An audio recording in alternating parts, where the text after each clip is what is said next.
Hello class 12. Quickly we are going to look into the applications of this. And what is this? This is your Gauss's theorem, do not forget. So the first application of Gauss's theorem is the electric field intensity, of course, at a point due to an infinite line of charge. Or so to say, you have a wire which is charged, alright, and this is the wire. And we are supposing that it is of infinite length. And at this point P, which is distance r apart from our wire, we want to find the electric field intensity. Now, what do we suppose? We suppose let lambda be the linear charge density, that is the charge per unit length on the wire. So if this much is unit length, so to say, if this much is unit length, then there is lambda amount of charge in this length, which is your unit length, remember. So if the infinite length, this is of infinite length, that is what we are considering. Now if the infinite length is L, and lambda is the charge per unit length, then what is the total charge in this infinite line? The total charge in the infinite line will be lambda into L. So the total charge that is there in this line, infinite line, is lambda into L, where L is the infinite length, remember. So what do we know? We want to find the electric field intensity at point P due to this. Of course, we are applying Gauss's theorem, and whenever we apply Gauss's theorem, what do we consider? We consider a Gaussian surface. And the Gaussian surface has to be, the shape of the Gaussian surface has to be symmetrical to the source, and it has to pass through the point where we are required to calculate the electric field intensity, do not forget. So what is the Gaussian surface that we consider in case of this wire, in case of this line? The Gaussian surface that we consider is a cylinder, because this basically is a cylinder. So the cylinder that we consider is this, and it has to pass through the point where we are required to calculate the electric field intensity. So this is our Gaussian cylinder, Gaussian surface in this case. Alright, and if this line of charge is infinite in length, our cylinder is also infinite in length, do not forget. So this is your cylinder having height or length equal to infinity. Now another thing that you need to remember is, whenever we have a charged body, a charged conductor, so this is positively charged, say for example, this line is positively charged, okay, so the electric field lines that come out of this surface, come out of this charged body, will always be perpendicular to its surface. So if this is the surface of the line, if this is the line, the electric field lines are coming this way out, in all directions. This is a three-dimensional picture, do not forget. So it is coming in all directions out of the board also. Okay, it is going into the board also, penetrating the walls and penetrating the board, it is going into the board also, the electric field lines, not just coming towards our left and right. Alright, a three-dimensional picture. So electric field lines are coming out this way, remember. The electric field lines always come out perpendicular to the surface of the charged body. So to say, the electric field lines are not coming out this way. So to say, there is no electric field lines coming from the upper surface of the cylinder. Okay, and there is no electric field lines which is coming out to the bottom surface of the cylinder also. We do not have this. This is not there. So to say, we are not interested in the electric flux coming out of the upper surface of the cylinder and the bottom surface of the cylinder. We are not interested, because anyway there is no electric flux or electric field lines coming out of the upper part and the bottom part of the cylinder. Hope this point is clear. Alright, so we are only interested in the electric field lines or electric flux coming out of the curved surface area of the cylinder, remember. So we are only interested in electric field lines coming out of the curved surface of the cylinder. So what does Gauss's theorem tell us therefore? Therefore, from Gauss's theorem,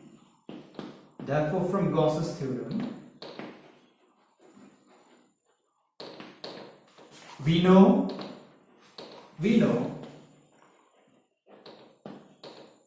the electric flux.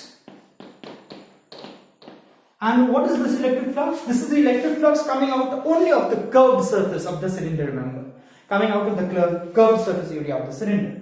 So the electric flux coming out of the curved surface area of the cylinder is equal to the total charge enclosed by the Gaussian surface, total charge enclosed by the closed surface, which in this case is the curved surface area of the cylinder. So the total charge enclosed by this cylinder is the total charge carried by this line of charge. So what is the total charge? What have we said is the total charge carried by this line of charge? The total charge carried by the line of charge is lambda into L. So to say the total charge enclosed by the cylinder is lambda into L divided by epsilon naught. This is what Gauss's theorem tells us. It tells us that the electric flux coming out of a closed surface is equal to total charge enclosed by the surface divided by the epsilon naught. The Gauss's theorem talks about a closed surface, and the closed surface is, like I have told you already, it is the Gaussian surface, remember. So this is the scenario. So this is what we get from Gauss's theorem now. Okay, now let me erase this part. I hope this point is clear up to here. Now what we do is this expression can be written as E ds cos of theta, and this is equal to lambda L by epsilon naught. And what is theta? Theta is the angle between the electric field and the area ds. And what is ds? This is a 3D picture, as you already know. This is a cylinder. So ds is a small area over here. So ds is this area. And we already know the direction of ds, that is the direction of the area, is always perpendicular to the surface, to the plane of the surface itself, given by a unit normal n cap. So if this is your ds, the direction of ds is given by n cap. Okay, which is perpendicular to the plane of the surface ds itself. So if my left hand is the surface ds, so n cap is this way, perpendicular to the surface. But we also know that the electric field lines are already shown here in the picture. The electric field lines are coming out in the same direction as n cap. So electric field lines are coming out in the same direction. So when we consider electric field lines at any point on the surface of the cylinder, the electric field intensity is E. Since electric field intensity is a constant at all points on the curved surface of the cylinder. Now why is it a constant? Because all points lying on the curved surface area of the cylinder, they are all equidistant from the source of charge. All points lying on the curved surface of the cylinder are distance small r apart from the source of the charge. So therefore electric field intensity at all points on the surface of the cylinder is a constant. So at any point on ds also, so to say, E is a constant. And we see E and n cap, that is the direction of ds, they are in the same direction. So to say, what I'm trying to say is this. We're trying to say E ds is equal to lambda L by epsilon naught, since theta is equal to 0 degrees. Theta is the angle between ds and E. The direction of ds is given by n cap, which is a unit normal perpendicular to the surface plane of the surface ds itself. So theta is 0 degrees and cos of 0 degrees is 1. So this term is 1. And like we already said, at all points on the surface of the cylinder, also at all points on ds, E is a constant. So therefore E simply comes out with the integral sign. So E ds is lambda L by epsilon naught. Let me erase the lower part also. So you can replay the video, you can rewind the video and write the things also that I have erased. Now, what are we left with? Integration of ds. Integration of ds meaning there are so many, we can consider ds's at every point, on the curved surface area of the cylinder. You have a ds somewhere over here also, since this is a 3D picture. So when we combine all of the ds's, integration of ds means when we combine all of the ds's, what are we getting? When we combine all of the ds's, we are eventually getting the total curved surface of the cylinder. So to say, integration of ds means curved surface area of the cylinder. And what is the expression or formula for curved surface area of a cylinder? The formula for curved surface area of a cylinder is 2 pi r h, where h is the height of the cylinder, and in this case the height of the cylinder we've considered it to be L. So 2 pi r L, so this is equal to lambda L by epsilon naught. So 2 pi r L is the total curved surface area of a cylinder.